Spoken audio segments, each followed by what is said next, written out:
आयुष्य रोज आपल्याला काही ना काही शिकवत असतं. पण आपण नेहमी ते ऐकायला तयार नसतो. कधी आनंद देतं, कधी थांबायला भाग पाडतं, तर कधी स्वतःकडे पाहायला शिकवतं.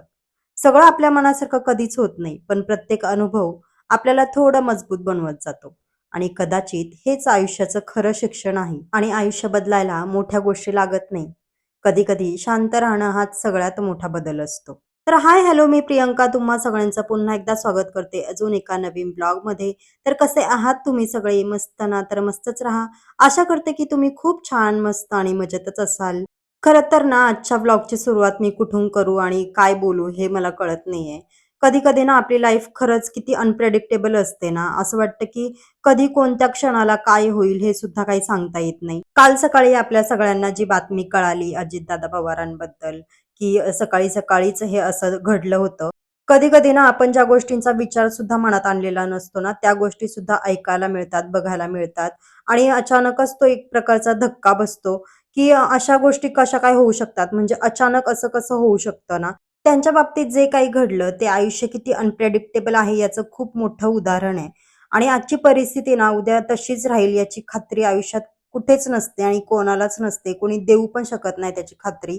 आणि खरंचच मला असं वाटतं ना, की आपल्या हातात आजचे जे क्षण आहेत, तेच आपण जगून घेतले पाहिजेत. उद्याचा काय कोणाचा भरोसा? उद्याचा म्हणण्यापेक्षा एका सेकंदाचा, एका मिनिटचा सुद्धा काही भरोसा नसतो माणसाचा. आयुष्य कधी कोणासाठी थांबत नाही. आज जे अढळ वाटतं, ते उद्या बदललेलं असू शकतं. माणसाची मेहनत, पद, मान, पान, पैसा हे सगळं असतं. पण वेळ कधी कोणती वळण घेईल ना, हे कधीच कोणी सांगू शकत नाही. आजचा दिवस जो आपल्या वाट्याला आला आहे ना, तो मनापासून जगता आला पाहिजे. पुढे काय होईल, काय मिळेल याचा जास्त विचार करत बसलो तर आजचा क्षण हातातून निसटतो. म्हणून जे आहे, ज्या परिस्थितीत आहोत ते स्वीकारून आजचा दिवस शांतपणे आणि आनंदाने जगण्याचा प्रयत्न केला पाहिजे आपण. तर चला, माझा सांगण्याचा उद्देश एवढाच, की परफेक्ट क्षण येण्याची वाट बघत बसू नका. कारण तो क्षण ना कधीच येत नसतो आपल्या आयुष्यात. जो क्षण आज आहे, आपल्या हातात आहे, तोच सुंदर आहे आणि तोच महत्त्वाचा आहे असं मला वाटतं. आणि मनातले रुसवे-फुगवे, अपेक्षा, तक्रारी थोड्या वेळासाठी बाजूला ठेवा आणि जो आजचा क्षण आहे, तो मनापासून आनंदाने जगून घ्या.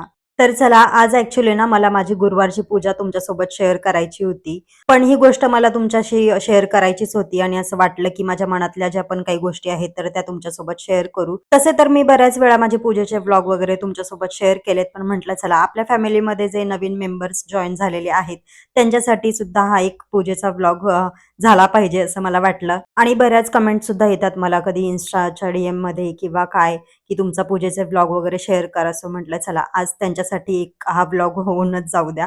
म्हणून ही पूजा तुमच्यासोबत शेअर करतेय. सो उंबऱ्याला मस्तपैकी लेपन वगैरे करून घेतलं होतं आणि आजचा माझा उंबरा आज अशा पद्धतीने सजला होता.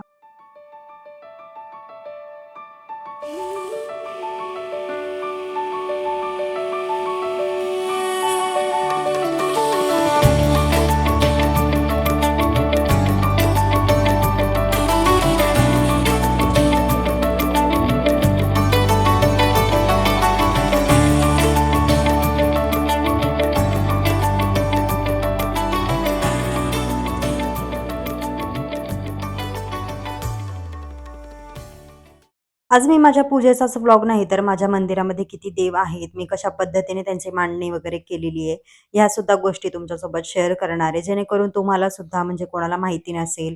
कधी-कधी माहीत नसतं ना आपल्याला, की कोणता देव कुठे ठेवला पाहिजे, कोणत्या दिशेला असला पाहिजे. आता माझ्या मंदिरामध्ये जसे मी देव वगैरे ठेवले आहेत ना, तर त्याच पद्धतीने देव ठेवले जातात की नाही मला माहिती नाही. पण मी तरी असेच मानते म्हणजे देवघरामध्ये. कारण कधी-कधी असं होतं ना, की आपण कोणत्या पुस्तकात वाचलेलं असतं किंवा कधी कोणत्या ब्राह्मणाने सांगितलेलं असतं आणि आपल्याला जसं ज्ञान असतं छोट्या-छोट्या गोष्टींचं किंवा छोट्या-छोट्या गोष्टी आपण कुठे बघितलेल्या असतात. तर त्याच पद्धतीने ना मी इथे देवांची माझी मांडणी करून घेते. जसं मला पाहिजे तसं. तुमच्या पद्धतीने तुम्ही तुमच्या देवांची मांडणी वगैरे करू शकता. आजकाल तसं तर मार्केटमध्ये भरपूर अशी पुस्तकं सुद्धा अवेलेबल आहेत, ज्यामध्ये देवांची मांडणी कशी केली जाते किंवा कोणत्या देवाचं तोंड कोणत्या दिशेला पाहिजे, ह्या सगळ्या गोष्टी सुद्धा त्याच्यामध्ये एकदम डिटेलमध्ये सांगितलेल्या असतात. तशी पुस्तकं घेऊन सुद्धा तुम्ही तुमच्या मंदिरामध्ये देवांची मांडणी वगैरे करून घेऊ शकता आणि अशाच पद्धतीने मी मी सुद्धा करते. कारण ना मला सुद्धा ह्या गोष्टी मी जशा करत गेले तशाच मला माहिती पडलेल्या आहेत. मला कोणी सांगितलेलं, शिकवलेलं नाहीये. जसं मी पूजा वगैरे करायला लागले. आता लग्नाच्या आधी आपण काही एवढं लक्ष नाही देत. जेव्हा आपण लग्न झाल्याच्या नंतर जेवढं देतो तेवढं. त्याच्यामुळे लग्नाच्या नंतरच मला या सगळ्या गोष्टी जास्त समजल्या आहेत. आणि म्हणूनच मी माझ्या पद्धतीने माझ्या देवांची मांडणी केलेली आहे. तर आता इथे ना मी आठवड्यातून निदान 2 ते 3 वेळा तरी असं माझं देवघर स्वच्छ करून घेत असते. कारण आपल्या घरामध्ये भरपूर धूळ किंवा माती ह्या सगळ्या गोष्टी येत असतात घरामध्ये आणि म्हणून मला असं वाटतं, की आठवड्यातून ॲटलीस्ट 2 वेळा, 3 वेळा असं आपलं मंदिर स्वच्छ झालं पाहिजे. ह्या ज्या घंटा तुम्हाला माझ्या मंदिरामध्ये दिसतायत ना, तर ह्या ह्या मी ऑनलाईन मागवल्या होत्या आणि अतिशय सुंदर क्वालिटी मिळाली होती मला त्या घंट्यांची. आणि माझी इच्छा होती, की मी जर असं देवघर बनवलं ना, तेव्हा अशा घंटा तिथे लावेन आणि तेव्हा मी त्या ऑनलाईन ऑर्डर केल्या होत्या आणि गेले 4 ते 5 वर्ष झाले ना, मी ह्या घंटा यूज करते आणि खरंच खूप सुंदर क्वालिटी आली आहे आणि एकदम प्युअर पितळ कसं असतं, तशा ह्या घंट्या आहेत. आत्ता ऑनलाईन त्या अवेलेबल आहेत की नाही मला माहिती नाही. मी चेक पण नाही केलेल्या. तुम्हाला जर पाहिजे असेल तर लिंक मी शोधून तुम्हाला देईल. जर तुम्हाला पाहिजे असेल तर कमेंट करा. मला असं वाटतं ना, की जेवढी स्वच्छतेची गरज आपल्या बाकीच्या घराला असते ना, त्याच्याही पेक्षा जास्त स्वच्छतेची गरज आपल्या ही देवघराला असते. आपण आपलं घर जेवढं स्वच्छ ठेवतो ना, तर तेवढंच स्वच्छ आपलं मंदिर सुद्धा असलं पाहिजे असं मला वाटतं. आता इथे ना मी हा कपडा जो आहे, तर तो माझा नवीन ब्लाउज पीस होता आणि मला तो ब्लाउज पीस ना खरंच खूप आवडला होता आणि नंतर मी असा विचार केला, की हा ब्लाउज पीस ना माझ्या मंदिरामध्ये खूप छान दिसेल आणि म्हणूनच मी तिथे यूज करतीये. मी माझ्या घरामध्ये जसे बारीक-बारीक चेंजेस करत असते ना दरवेळी, तसेच मी माझ्या मंदिरामध्ये सुद्धा करत असते आणि असाच एक छोटासा प्रयत्न असतो माझा, की काहीतरी वेगळं असावं असावं आपल्या घरामध्ये, आपल्या मंदिरामध्ये आणि म्हणूनच मी असे छोटे-छोटे चेंजेस नेहमी करत असते, जेणेकरून आपलं मन सुद्धा छान आपल्या मनाला ते छान वाटलं पाहिजे, डोळ्यांना सुद्धा तितकंच छान वाटलं पाहिजे. ही तुम्हाला जी रांगोळी दिसतीये ना, तर त्याचा साचा आहे माझ्याकडे. तुम्ही पण वापरतच असाल, पण माझ्याकडे नव्हता, तर तो मी आत्ता 2-4 दिवसापूर्वी घेतलेला आहे. आमच्या इकडे माघी गणपतीची खूप मोठी जत्रा भरते आणि तिथूनच मी काही गोष्टी घेतल्या होत्या आणि खरंच खूप सुंदर लागल्यात. असं वाटतं ना, की कधी-कधी आपल्याला रस्त्यावरच्या सुद्धा गोष्टी एकदम छान लागून जातात. तसेच हे साचे सुद्धा आहेत आणि मी असे 4-5 साचे घेतलेत आणि खरंच खूप छान आहेत आणि ह्याने ना मी रांगोळी काढून घेतली होती माझ्या हळदी-कुंकवाच्या दिवशी. तुम्ही तो ब्लॉग बघितला नसेल तर जाऊन बघा. खूप छान रांगोळी आली होती त्याने सुद्धा. मला बऱ्याच जणींनी विचारलं सुद्धा होतं, की खरंच खूप छान रांगोळी काढली आहे. तर कशाने काढली आहे? तर मी म्हटलं, की साच्याने काढली आहे. आणि खरंच आपला टाईम सुद्धा वाचतो अशा गोष्टींनी. टाईम तर वाचतोच आपला, पण तितकीच छान सुद्धा वाटते. आता चला माझ्या मंदिरामध्ये कोणते किती देव आहेत हे मी तुम्हाला दाखवते. आता ही जी तुम्हाला मोठी मूर्ती दिसतीये ना, तर ही माझ्या शॉपमध्ये होती केकच्या, तर ती मी इथे आणून ठेवली आहे. कारण शॉप बंद झाल्याच्या नंतर मला ती मूर्ती काही विसर्जन वगैरे करायची इच्छा झाली नाही. त्याच्यामुळे मी माझ्या घरामध्ये ती ठेवली आहे. कधी-कधी आपण म्हणतो, की 2 मूर्त्या एकाच मंदिरात नसाव्यात, पण ठीक आहे. कधी-कधी बाप्पा पण आपल्याला समजून घेऊ शकतो. मी हे बऱ्याच व्लॉगमध्ये बोलली आहे, पण ठीक आहे.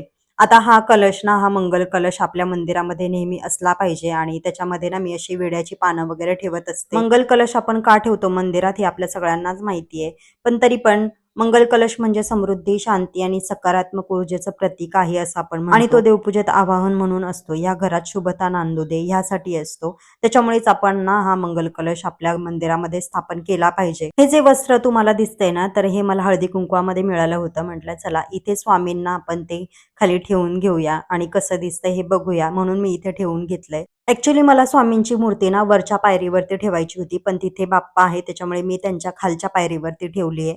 आणि अगदी मधोमध ठेवली. त्यानंतर ही आहे खंडोबाची मूर्ती. आपण खंडोबाची मूर्ती सुद्धा ठेवू शकतो किंवा टाक सुद्धा ठेवू शकतो.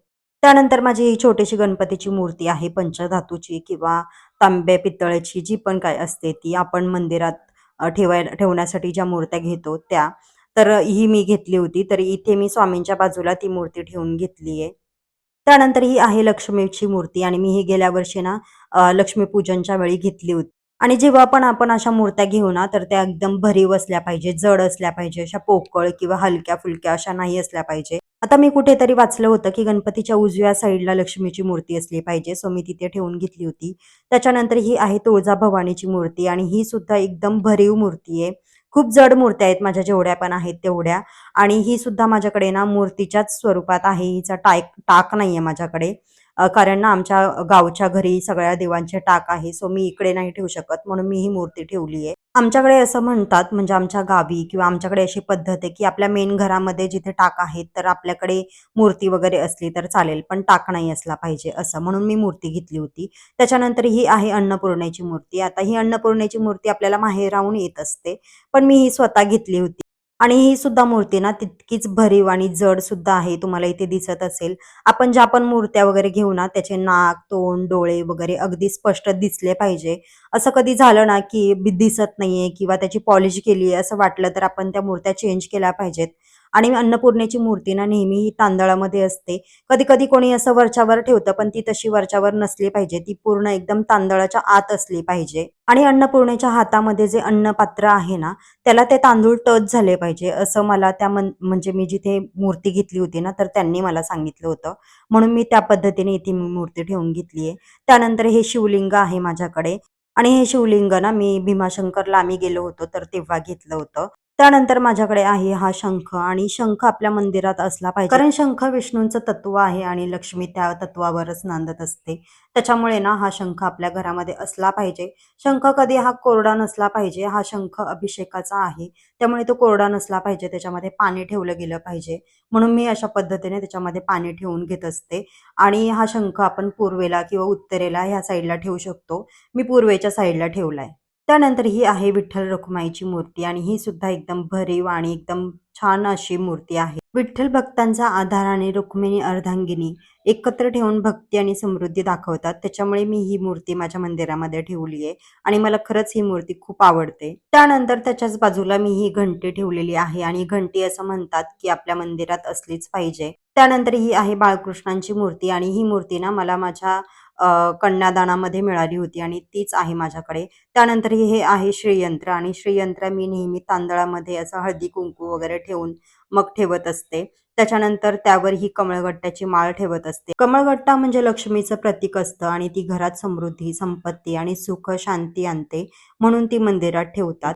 आणि श्रीयंत्रावरती मंगळवारी किंवा शुक्रवारी असं 11 वेळा किंवा 108 वेळा असं कुंकू वाहून घ्यायचं असतं, ज्याला म्हणतात कुंकुमार्चन. आणि मी असं जेव्हा मला खूप कमी टाईम असतो किंवा काय, तेव्हा मी असं 11 वेळा तरी ॲटलीस्ट कुंकू वाहून घेत असते. त्यानंतर ही आहे कामधेनूची मूर्ती, म्हणजे छोटंसं एक मार्बलचं मूर्ती आहे, जे मी वसुबारसच्या दिवशी घेतलं होतं आणि मला इकडे-तिकडे ठेवणं काही योग्य नाही वाटलं, म्हणून मी मंदिरामध्ये ठेवलं होतं.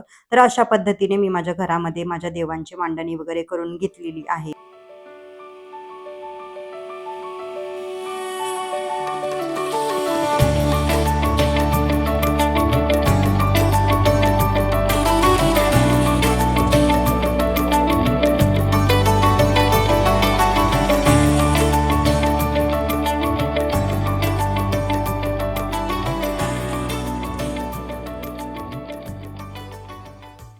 तर चला, आजची ही माझी छोटीशी गुरुवारची पूजा मी तुमच्यासोबत शेअर केलेली आहे आणि या सगळ्यामध्ये माझ्याकडून काही राहून गेलं असेल, चुकलं असेल, तर आय होप तुम्ही सगळेच मला समजून घेऊ शकता. तर चला, आजचा ब्लॉग मी इथेच थांबवते आणि भेटूया असेच एका नवीन ब्लॉगमध्ये. तोपर्यंत आनंदी राहा, खुश राहा, हसत राहा आणि सगळ्यात महत्त्वाचं स्वतःची काळजी घेत राहा. सगळ्यांना श्री स्वामी समर्थ. बाय.